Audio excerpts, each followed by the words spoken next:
waxaan rabnaa inaan si gaar ah ugu mahadcelinno dawladda Norway oo mar kasta la garab taagan dawladda iyo dadka Soomaaliya taakuleen macna leh waxaana ka soo laabtay maalmo ka hor Oslo anigoo si gaar ah ugu mahadcelinaya dawladda iyo dadka Norway una sheegay inaan ku daahfuri doono mashruucan magaalada Kismaayo waxaan gabagabadii mar kale bogaadinayaa dhammaan madaxda iyo howlwadeennada ka soo qayb galay shirkan muhiimka ah inoo wada ah dhammaanteen waxaan si gaar ah ugu mahadcelinayaa hoggaanka iyo dawlad goboleedyada oo dhan ku howlan dadaalada xasilinta iyo dawlad dhiska waxaan kaloo u mahadcelinayaa saaxiibada caalamka oo kaalmada ka geysta dadaalada xasilinta oo markasta u heelana inay isgarab taagaan dawladda iyo dadka Soomaaliyeed waxaan rabaa inaan meesha gabagabadii aan halkan ku xuso kuna sagootinno mid ka mid ah howlwadeennada saaxiibadeena caalamiga ah kana socda wadanka aan saaxiibada nahay ee Norway Mr. Hakan oo muddaxileedkiisii si fiican noola soo shaqeeyay haddana ay u dhammaatay waqtigiisii shaqo Mr. Hakan waxaan u rajaynayaa mustaqbal ifaya meel walba aad tagtid waxaan filayaa inaad wax badan ka baratay wadankeena intii aad ka shaqeynaysay fadlan ninkaas sacab sawatina الله سمعه وأنا ما سمعت. جدد الشركان وحن بقادينيا دمان مرتي شرف تكلدون شركة نقل سوق يبقى شيء وضنا يالي مروي شركان وحو مهم ويا هي جد سعد كنبضة هي دولة ديسك الصومالية كارهان ده على ده كوساب سن حسلينتا يدي بحرينتا كواس وكمدا حولها ورتبين تقوله حكومة الدنقرن حكومتها iyo dawlad goboleedyadaba si dawladnimadeena loogu soo dabaalo deegaanada Soomaaliya lagu soo dabaalo deganaansho ay dawladda dib ula wareegayso iyadoo la gaarsiinayo adeegyada dawladda oo ay dadku sida aadka ugu hamuun qabaan mudanayaal marweyn ujeedada ugu weyn ee madashan isku dabridka howlaha xasilinta loo aasaasay oo dawladda federaalka ah oo wasaaradda arrimaha gudaha ay wakiil ka tahay iyo dawlad goboleedyada wasaaradahooda arrimaha gudaha oo focal u ah arrimaha xasilinta waxay tahay in dhammaan daneeyaasha howlaha xasilintu ay xogaha isku weydaarsadaan la iskulana xisaabtamo si hufan iyadoo laga hortagayo isbarbaryaac kala dhantaalaha guulaha iyo hiigsiga la rabo in la gaaro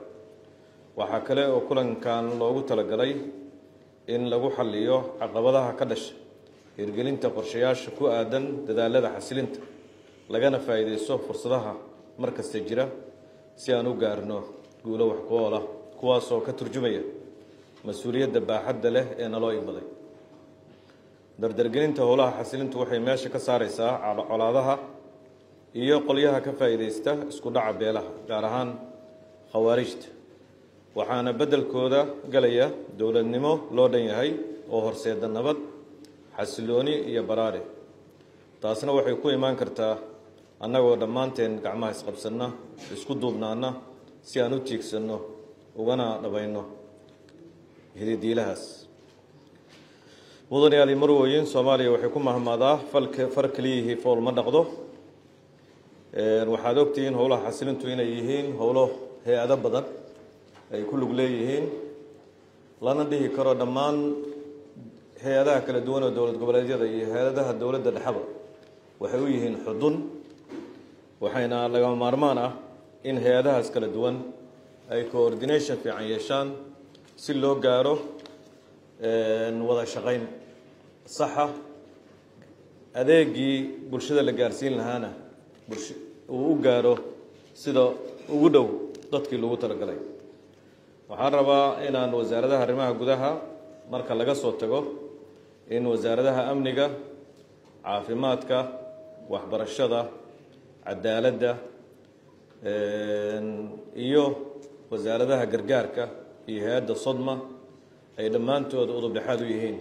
howlaha xasilinta marka hore oo meesha la qabanayo intaas waxaa ka horeeya wasaaradda gaashaandhigga iyo ciidanka difaaca iyo ciidamada dawlad goboleedyada waa iyagu intaas ka horeeya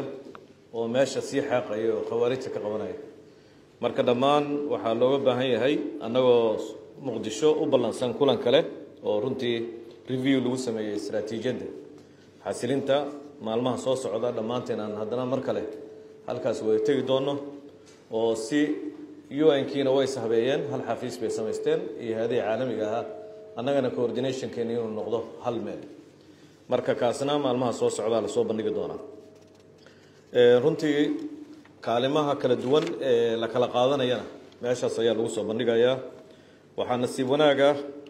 in kulankan uu ku soo aadayo maanta annagoo rabna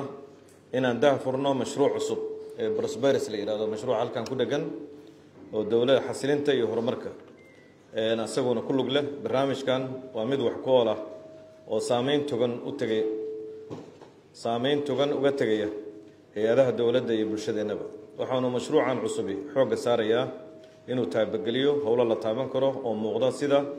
dayactirka iyo dib u dhiska xarumaha dawladda tayeynta hay'adaha dawladda dib u dhisidda biyo xireennada iyo goobaha biyaha lagu kaydiyo iyo waliba howlo badan oo mug iyo macno leh kuwaasoo lagu saleynayo horumarka mashruucan waxaa lagala soo tashaday dhammaan dowlad goboleedyada waxaana kulankii wada tashiga guud lagu qabtay Garowe kaasoo ay wasaaradda arrimaha gudaha Puntland martigelisay waxaana rabnaa inaan si gaar ah ugu mahadcelinno dowladda Norway oo mar kasta la garab taagan dowladda iyo dadka Soomaaliya taakuleen macna leh waxaana ka soo laabtay maalmo ka hor Oslo anigoo si gaar ah ugu mahadcelinaya dowladda iyo dadka Norway una sheegay inaan ku daahfuri doono mashruucan magaalada Kismaayo waxaan mar kale bogaadinayaa dhammaan madaxda iyo howlwadeennada ka soo qayb galay shirka muhiimka ah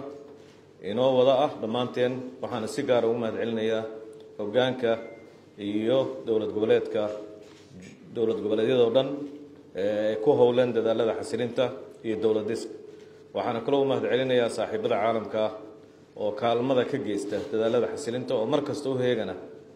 u heelanna inay isgarab taagaan dowladda iyo dadka Soomaaliyeed waxaan rabaa inaan meesha gabagabadii aan halkan ku xuso kuna sagootinno mid ka mid ah howlwadeennada saaxiibadeena caalamiga ah kana socda waddanka aan saaxiibada nahay ee Norway Mr. Hakan oo muddaxileedkiisii si fiican noola soo shaqeeyay haddana ay u dhammaatay waqtigiisii shaqo Mr. Hakan waxaan u rajaynayaa mustaqbal ifaya meel walba aad tagtid waxaan filayaa inaad wax badan ka baratay waddankeena intii aad ka shaqeynaysay fadlan ninkaas sacab sawatina Allah sameeyo waana maasanta